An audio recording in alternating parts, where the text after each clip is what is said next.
Hello my friends, hello listener.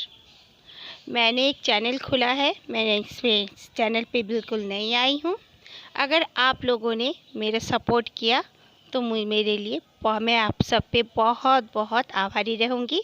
मेरे इस channel को सब्सक्राइब कीजिए, पसंद आए तो लाइक कीजिए एंड शेयर भी कीजिए। Okay, thank you. मैं आप लोग को एक स्टोरी बताना चाहती हूँ। बिल्कुल सच्ची स्टोरी है।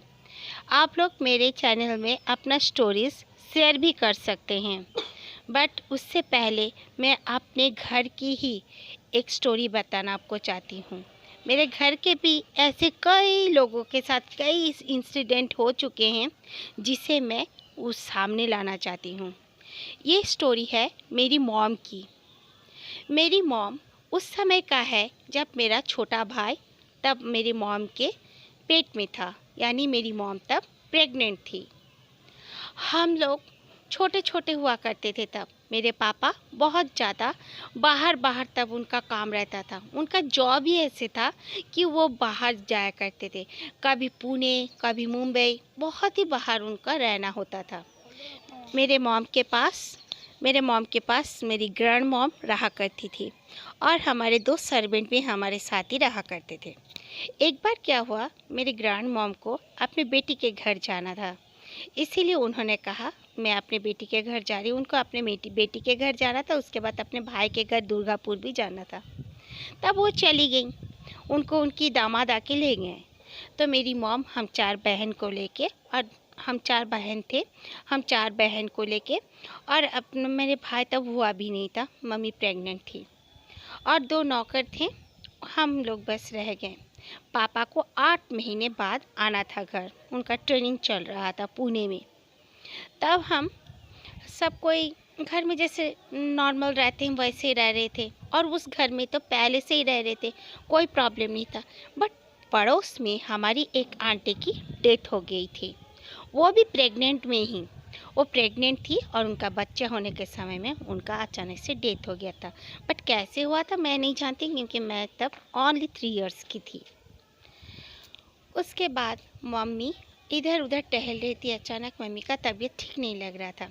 रात के डिनर करने के बाद मम्मी इधर उधर अपना वॉकिंग किए जा रही थी, तो अचानक मम्मी को लगा कि दरवाजे पे जैसे किसी ने नॉक किया। हमारे दरवाजे पे नॉक करना भी रात को मुश्किल हुआ करता था, क्योंकि हमारा एक बहुत ही बड़ा बेसमेंट था। बेसमेंट के बाद एक गेट था। वो गेट लॉक हो जाने के बाद हमारा जो मेन डोर था घर का, उसमें नॉक करना भी प्रॉब्लम होगा, क्योंकि कोई अंदर आ ही नहीं पाएगा। मम्मी ने सोचा कौन नॉक किया, शायद किसी ने दीवार फांद कर आके नॉक किया क्या। नॉक करने का अगर ज़रूरत ही था तो गेट ही बजा सकता था। फिर भी मम्मी ने देखा, कहा, हमारी घर की जो सर्वेंट थी लेडीज़, उसे बुलाया कि आशा जाओ देख लो कोई आया है क्या।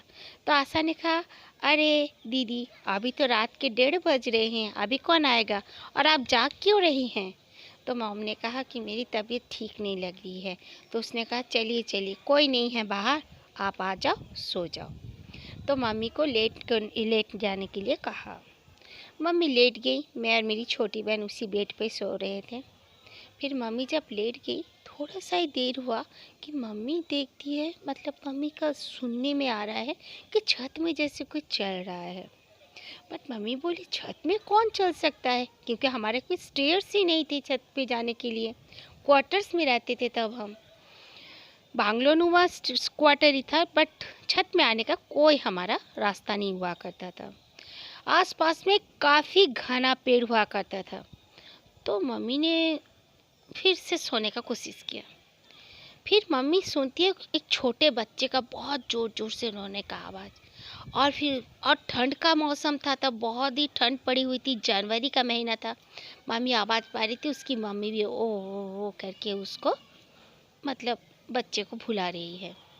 मम्मी को तब तो पता चल गया कि ओ माय गॉड, ये कोई हो ना हो हमारी वो पड़ोस की ही लेडीज़ है। मम्मी तो तब बहुत डर गई। डर जाने के बाद मम्मी ने सुबह उठते ही मेरी बड़ी मम्मी को बोली कि आप हमारे पास रहा करो, कल मैंने ऐसे ऐसे देखा।